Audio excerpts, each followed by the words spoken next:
What will happen when the Queen dies?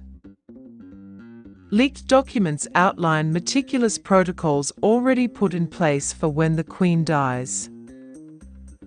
In documents obtained by Politico, protocols for when Queen Elizabeth II dies have been revealed.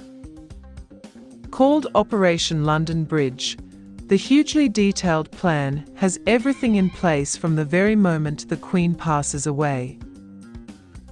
From flag etiquette to days of mourning, the protocols cover every base of life after the announcement that much of the public will find devastating. What happens when the Queen dies? On the day of her death, the Prime Minister will be one of the first to be informed of the monarch's passing.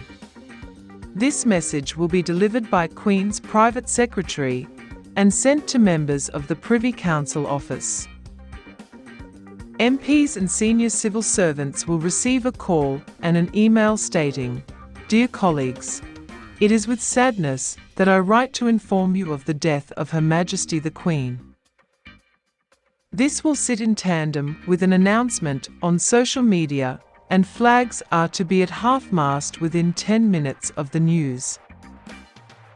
On the day of the Queen's death, the soon-to-be crowned King Charles will address the nation in a televised broadcast. The Prime Minister will hold an audience with Charles, while the Ministry of Defence will organise gun salutes, and a minute of silence will be held across the country. Day 2. The following morning, Politico reports, members of the Accession Council will name Charles the new king, and a proclamation will be read out at St. James Palace and the Royal Exchange. MPs will also give tributes in the House of Commons after the PM's statement the day before. Queen Elizabeth II's coffin will return to Buckingham Palace. The method of travel depends on where she dies. If at Sandringham, her body will be taken by royal train to St. Pancras, where the PM and cabinet members will be waiting.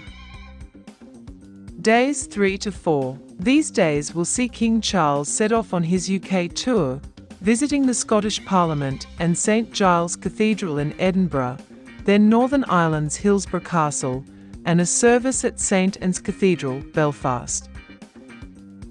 Down in London, meticulous rehearsals for the funeral will be taking place.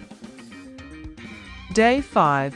On the 5th day, a procession will begin, starting at Buckingham Palace and ending at the Houses of Parliament. Then a service will be held at Westminster Hall. The Queen will then lie in state for 3 days, as members of the public visit to see her coffin. Days 6 to 9. King Charles will visit the Welsh Parliament and service at Cardiff's Llandaff Cathedral. The government at this point will be putting finishing touches to their plans for the day of the funeral, as hundreds of thousands of mourners flock to the streets. Day 10. The Queen's funeral. Employers will not be obligated to give staff a day off, though it will be a day of national mourning and a 2-minute silence held across Britain.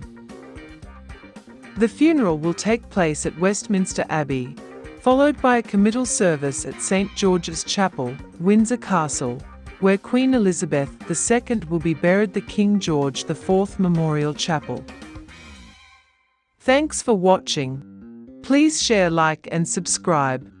Thanks.